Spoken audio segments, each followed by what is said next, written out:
ಅತಿ ಹೆಚ್ಚು ಅಂಕಗಳನ್ನು ಗಳಿಸಿದ ಅಪೂರ್ವಳಿಗೆ ಡಿಎಸ್ಎಸ್ನಿಂದ ಸನ್ಮಾನ.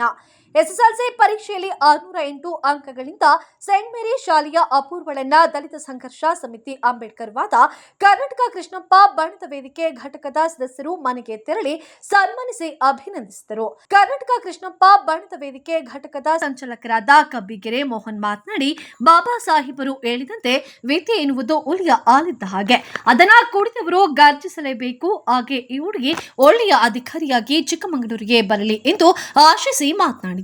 ಏನು ಚಿಕ್ಕಮಗಳೂರು ತಾಲೂಕಿನ ಚಿಕ್ಕಮಗಳೂರಿನ ದೋಣಿಕಣದ ನನ್ನ ಸ್ನೇಹಿತರ ಮಗಳಾದಂಥ ಅಪೂರ್ವ 625ಕ್ಕೆ 608 ಮಾರ್ಕ್ಸ್ಗಳನ್ನು ತೆಗಿತಾರೆ.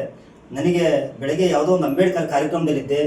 ನಮ್ಮ ಮಹಿಳಾ ಜಿಲ್ಲಾ ಸಂಚಾಲಕರಂಥ ಭಾರತಿ ಉಮೇಶ್ ರಾಜ್ ಅವರು ನನಗೆ ಫೋನ್ ಮಾಡಿ, ಸರ್ ಅಪೂರ್ವ ಅನ್ನೋ ಒಂದು ಹೆಣ್ಮಗಳು 608 ಮಾರ್ಕ್ಸ್ ತೆಗಿದ್ದಾರೆ, ಅವರಿಗೆ ತಂದೆ ಇಲ್ಲ ಅಂತ. ಆದರೆ ಇಲ್ಲಿ ಬಂದಮೇಲೆ ಗೊತ್ತಾಯ್ತು ನನಗೆ ನನ್ನ ಸ್ನೇಹಿತನ ಮಗಳು ಅಂತ. ನನಗೆ ಅಷ್ಟು ಗೊತ್ತಿರಲಿಲ್ಲ. ಏನು ಈ ಹೆಣ್ಮಗಳು ಜೊತೆಗೆ ಇನ್ನೂ ಒಂದು ಹೆಣ್ಮಗಳು 600ಕ್ಕೆ 625 ಮಾರ್ಕ್ಸ್ನ ತೆಗೆದು ಈ ರಾಜ್ಯಕ್ಕೆ ಕೀರ್ತಿ ತಂದಿದ್ದಾರೆ. ಅದು ಈ ಜಿಲ್ಲೆಗೂ ಕೂಡ ಅಷ್ಟೇ ಕೀರ್ತಿ.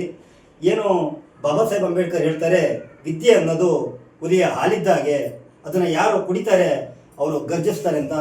ತುಂಬ ಚೆನ್ನಾಗಿ ಓದಿ ಒಳ್ಳೆ ಅಧಿಕಾರಿಯಾಗು. ಈ ಜಿಲ್ಲೆಯಲ್ಲಿ ಒಬ್ಬ ದಕ್ಷ ಅಧಿಕಾರಿ ಇವತ್ತು ನಾವು ಅವ್ರನ್ನ ಕಳ್ಕೊಂಡಿದ್ವಿ. ಡಾಕ್ಟರ್ ಮಧುಕರ್ ಶೆಟ್ಟಿ ಅಂತ ದಕ್ಷ ಅಧಿಕಾರಿಯಾಗಿ, ಅದೇ ರೀತಿ ಒಂದು ಮಹಿಳೆ, ಈ ದೇಶದ ಮೊದಲನೇ IPS ಅಧಿಕಾರಿ ಕಿರಣ್ ಬೇಡಿ, ಎರಡನೇ ಕಿರಣ್ ಬೇಡಿ ಆಗು ಅಂತೇಳಿ ನಾನು ಭೀಮವನ್ನು.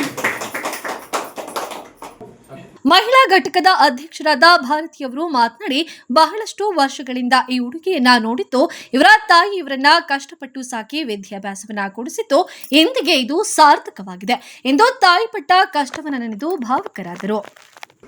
ಆಮೇಲೆ ಲಾಸ್ಟ್ ಅಲ್ಲ ಬಟ್ ಲೀಸ್ಟ್ ಆಗಿ ಹೇಳ್ತೀನಿ, ನಮ್ಮ ಅವರು ತುಂಬಾ ಸಪೋರ್ಟ್ ಮಾಡಿದ್ದಾರೆ. ಎಲ್ಲೇ ಇದ್ರು ನನಗೆ ಯಾವ ರೀತಿ ಥ್ಯಾಂಕ್ಸ್ ಹೇಳಕ್ಕೆ ಇಷ್ಟಪಡ್ತೀನಿ. ಈ ದಿನ ನನ್ನ ನಿಜವಾಗ್ಲೂ ಖುಷಿ ಏನಪ್ಪಾ ಅಂತಂದ್ರೆ, ನಾನು ಚಿಕ್ಕ ವಯಸ್ಸಿಂದ ನೋಡ್ಕೊಂಬಂದಿರೋ ಹುಡುಗಿ. ನಾನು ಅವತ್ತು ಹೇಳಿದ್ದೆ, ನನ್ನ ಸ್ನೇಹಿತರು ಕೂಡ ಇವರಮ್ಮ ಅವ್ರಿಗೆ ಹೇಳಿದ್ದೆ, ಚೈತ್ರಕ್ಕ ನಿಮ್ಮ ಮಗಳು ತುಂಬ ಚೆನ್ನಾಗಿ ಓದ್ತಾಳೆ, ಯಾವುದೇ ಕಷ್ಟ ಬಂದ್ರು ಓದಿಸಿ ಅಂತ. ಆ ಕಷ್ಟದ ನಡುವೆನೂ ಕೂಡ ಅವರು ಚೆನ್ನಾಗಿ ಓದಿಸಿದ್ದಾರೆ. ಮಕ್ಳನ್ನ ಯಾವ ಥರ ಬೆಳೆಸ್ತಿದ್ರು ಅಂದ್ರೆ ಮಕ್ಳಿಗೆ ಏನೇ ಬೇಕಂದ್ರೂ ಅವ್ರು ಬರೋರು. ಭಾರತಿ ಹಿಂಗೆ ಹೇಳ್ತಿದ್ದಾರೆ ಅಂತ ನನ್ನ ಹತ್ರ ತುಂಬ ವಿಷಯಗಳನ್ನ ಶೇರ್ ಮಾಡ್ಕೊಳ್ಳೋ. ನಿಜವಾಗ್ಲೂ ಆ ಒಂದು ತಾಯಿಗೆ ನಿಜವಾಗ್ಲೂ ಇವತ್ತು ಅವಳು ಖುಷಿ ತಂದ್ಕೊಟ್ಟಿದ್ದಾಳೆ. ಮಕ್ಕಳು ಹುಟ್ಟಿದ್ರೆ ಈ ಥರ ಇರಬೇಕು. ಅವ್ರು ಎಷ್ಟು ಖರ್ಚು ಮಾಡಿದ್ರು ಮಗಳು ಇವತ್ತು ಕೊಟ್ಟಿದ್ದಾಳಲ್ಲ ಫಲಿತಾಂಶ, ಅದು ನಿಜವಾಗ್ಲೂ ಅದನ್ನ ಯಾರಿಗೆಲ್ಲೂ ಕೊಡೋಕ್ಕಾಗಲ್ಲ. ಈ ಥರ ಮಕ್ಕಳು ಇರಬೇಕು ಎಲ್ಲರಿಗೂ ಅಂತ ನಾನು ನಿಮ್ಮ ಹತ್ರ ಕೇಳ್ಕೊತೀನಿ. ಅವ್ರ ತಾಯಿಗಂತೂ ತುಂಬ ಖುಷಿಯಾಗಿದೆ, ಅವ್ರ ಇಡೀ ಫ್ಯಾಮಿಲಿಗೆ. ನನಗೆ ಚೈತ್ರಕ್ಕನ ಬಗ್ಗೆ ಯಾಕೆ ಹೇಳ್ತಾ ಇದ್ದೀನಿ ಅಂತಂದರೆ, ಒಂದು ಮಕ್ಳಿಗೆ ಏನಾದ್ರು ಬೇಕಂದ್ರೆ ಆ ಕ್ಷಣದಲ್ಲಿ ನನಗೆಷ್ಟೇ ಕಷ್ಟ ಆದ್ರೂ ಪರವಾಗಿಲ್ಲ, ನಾನು ಕೊಡಿಸ್ಬೇಕಂತ ಕೊಡಿಸೋರು ಅಂತ ತಂದೆ ತಾಯಿನೂ ಎಲ್ಲ ಮಕ್ಳಿಗೂ ಸಿಗಬೇಕು. ಇಂಥ ಮಗಳನ್ನು ಸತ ಎಲ್ಲ ತಂದೆ ತಾಯಿಗೂ ಸಿಗಬೇಕು ಅಂತ ಕೇಳ್ಕೊಂಡು. ಕರ್ನಾಟಕ ರಕ್ಷಣಾ ವೇದಿಕೆಯ ಮಹಿಳಾ ಅಧ್ಯಕ್ಷರಾದ ಪೂರ್ಣಿಮಾ ಮಾತನಾಡಿ, ಬೆಳೆಯುವ ಪೈರು ಮೊಳಕೆಯಲ್ಲಿಯೇ ಗುರುತಿಸಬಹುದು ಎಂಬಂತೆ ಚಿಕ್ಕ ವಯಸ್ಸಿನಲ್ಲಿ ಅಸಾಧಾರಣ ಬುದ್ಧಿಶಕ್ತಿ ಇದ್ದು ಇವಳು ಮುಂದೊಂದು ದಿನ ದೊಡ್ಡ ಸಾಧನೆಯನ್ನ ಮಾಡುತ್ತಾಳೆ ಎಂದುಕೊಂಡಿದ್ದೆ. ಅದೇ ರೀತಿ ಉತ್ತಮ ಸಾಧನೆಯನ್ನ ಮಾಡಿದ ಇವಳಿಗೆ ಅಭಿನಂದನೆಗಳನ್ನ ತಿಳಿಸಿ ಆರೈಸಿ ಮಾತನಾಡಿದರು.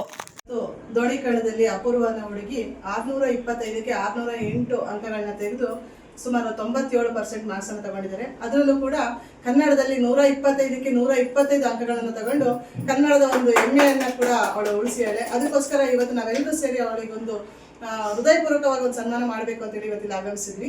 ಅದ್ರ ಜೊತೆಗೆ ಅವ್ರ ಮನೆಯಲ್ಲಿರುವಂಥ ಪೋಷಕರು ತುಂಬ ಅವಳಿಗೆ ಸಪೋರ್ಟ್ ಅನ್ನು ಮಾಡಿದ್ದಾರೆ. ಯಾವುದೇ ಒತ್ತಡ ಇಲ್ಲ, ಇಷ್ಟೇ ಓದು ಅಷ್ಟೇ ಓದು ಅನ್ನೋ ಒತ್ತಡ ಇಲ್ಲ, ನಿಮ್ ಕೈಲಿ ಎಷ್ಟಾಗುತ್ತೆ ಅಷ್ಟು ಓದು ಅಂತ ಹೇಳಿ ಅವಳನ್ನ ಓದಿಸಿದ್ದಾರೆ. ಅದರಲ್ಲೂ ಕೂಡ ತುಂಬಾ ಕಷ್ಟಪಟ್ಟು ಓದಿಸಿದ್ದಾರೆ ಅವರ ಪೋಷಕರು. ಯಾಕಂದ್ರೆ ಅವರ ತಂದೆನ ಕಳ್ಕೊಂಡಿದ್ದಾಳೆ ಆ ಹುಡುಗಿ. ಅದು ತುಂಬಾ ನೋವಿದೆ, ನಮಗೂ ಕೂಡ ತುಂಬಾ ನೋವಿದೆ. ತುಂಬಾ ವರ್ಷದಿಂದ ನಾವು ನೋಡ್ಕೊಂಡು ಬಂದಿರುವಂತ ಹುಡುಗಿ. ಅದು ನಾವು ಸಣ್ಣದ್ರಿಂದನೂ ನೋಡಿದೀವಿ ಆ ಹುಡುಗಿನ. ಅಂಥದ್ರಲ್ಲಿ ಇವತ್ತು ಆ ಸಾಧನೆ ಮಾಡಿದ್ದಾಳೆ ಅಂತ ಹೇಳಿದ್ರೆ ನಿಜವಾಗ್ಲೂ ಅವ್ರ ಪೋಷಕರು ಅದಕ್ಕೆ ಎಷ್ಟು ಬೆಂಬಲವಾಗಿ ನಿಂತಿದ್ದಾರೆ ಅನ್ನೋದು ಇದ್ರಲ್ಲಿ ಗೊತ್ತಾಗ್ತದೆ. ಇದೇ ತರ ಇನ್ನು ಮುಂದಕ್ಕೂ ಕೂಡ ಒಳ್ಳೆ ಒಳ್ಳೆ ಮಾರ್ಕ್ಸ್ಗಳನ್ನು ತಗೊಂಡು ಅವರ ತಂದೆ ತಾಯಿಗೆ ಒಳ್ಳೆ ಹೆಸರನ್ನ ತರಲಿ ಅಂತ ಹೇಳಿ ಈ ಮೂಲಕ ನಾವಲ್ಲಿ ದೇವರಲ್ಲಿ ಪ್ರಾರ್ಥಿಸ್ತೀವಿ. ಹಾಗಾಗಿ ಇವರಿಗೆ ನನ್ನ ದೋಣಿಕಂಡಲ್ಲೇ ಇದ್ದು ಇಂಥ ಪ್ರತಿಭೆ ಇದೆ ಅಂತ ಗೊತ್ತಿರಲಿಲ್ಲ. ಖಂಡಿತ ಖುಷಿ ಆಯ್ತು ನನಗೆ. ಇಂಥ ಹೆಮ್ಮೆ ಅಚ್ಚುಮೆಚ್ಚಿನ ಮಾರ್ಕ್ಸ್ ತಗೊಂಡಿದ್ದಾರೆ ಅವರು. ನನಗೆ ಭಾಳ ಖುಷಿ ಆಯಿತು. ಯಾಕೆಂದರೆ ನಾನು ಇಲ್ಲೇ ಪಕ್ಕದಲ್ಲಿದ್ದೆ ಮನೆಯಲ್ಲಿ. ನನಗೆ ಇಂಥ ಪ್ರತಿಭೆ ಇದೆ ಅಂತ ನನಗೆ ಇವತ್ತೀಗ ಮೋಹನ್ ಸರಿಂದ ಗೊತ್ತಾಯಿತು. ಆ ಮೋಹನ್ ಸರ್ಗೆ ಥ್ಯಾಂಕ್ಸ್ ಹೇಳ್ಬೇಕು. ಯಾಕಂದರೆ ನಾವು ಹೊರಗಡೆ ಎಲೆ ಮರೆಕಾಯಿಯಾಗಿರ್ತಾರೆ, ನಮಗೇನು ಗೊತ್ತಿರಲ್ಲ. ಇಂತಹ ಪ್ರತಿಭೆಗಳನ್ನು ಅವರು ಪ್ರಶಂಸೆಯಿಂದ ಹೆಚ್ಚಿಗೆ ಹೊರಹೊಮ್ಮಿಸ್ತಾ ಇದ್ದಾರೆ. ನನಗೆ ಅದು ಖುಷಿಯಾಗಿದ್ದು. ಇನ್ನೂ ಎಷ್ಟೋ ಜನ ಉತ್ತಮ ರೀತಿಯಲ್ಲಿ ಪ್ರಶಸ್ತಿಗಳನ್ನ ಮತ್ತೆ ಮಾರ್ಕ್ಸ್ನ ತಗೊಂಡಿದ್ದಾರೆ. ಅಂತರಿಗಿಂತ ನಾವು ಒಂದು ಸನ್ಮಾನ ಮಾಡಬೇಕು ಅಂತ ನನಗೆ ತುಂಬ ಖುಷಿ ಆಯಿತು. ನಾವುಗಳು ಇದೇ ಥರ ಇವ್ರ ಜೊತೆ ಇರ್ತೀವಿ ಮೋಹನ್ ಸರ್ ಜೊತೆಗೆ ಅಂತ ಹೇಳಿ ನನ್ನ ಮಾತನ್ನು ಮುಗಿಸ್ತೀವಿ.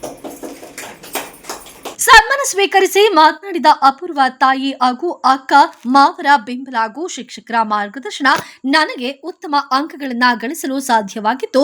ಈ ಸಾಧನೆಗೆ ಪ್ರಯಾಣದ ನಿಮ್ಮೆಲ್ಲರಿಗೂ ಕೂಡ ಧನ್ಯವಾದಗಳು ಎಂದು ಮಾತನಾಡಿದರು. ಸೆಂಟ್ ಮೇರಿ ಸ್ಕೂಲ್ ನಮ್ಗೆ ಟೀಚರ್ಸ್ ಎಲ್ಲ ತುಂಬ ಸಪೋರ್ಟಿವ್ ಆಗಿದ್ರು. ಎಷ್ಟು ಹೊತ್ತಿಗೆ ಕಾಲ್ ಮಾಡಿದ್ರು ಪಿಕ್ ಮಾಡ್ತಾಯಿದ್ರು. ತುಂಬ ಮೆಟೀರಿಯಲ್ಸ್ ಎಲ್ಲ ಕಳಿಸ್ತಾಯಿದ್ರು.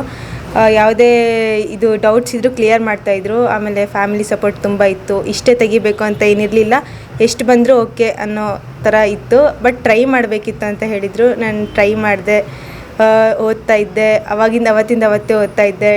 ಯಾವಾಗ ಟೆಸ್ಟ್ ಯೂನಿಟ್ಸ್ ಎಲ್ಲ ಕೊಡ್ತಾಯಿದ್ರು ಅವತ್ತಿಂದ ಅವತ್ತೇ ಓದಿ ಕ್ಲಿಯರ್ ಮಾಡ್ಕೊತಾ ಇದ್ದೆ. ಡೌಟ್ ಇದ್ದರೆ ಕೇಳಿ ಕ್ಲಾರಿಫೈ ಮಾಡ್ಕೊತಾ ಇದ್ವಿ.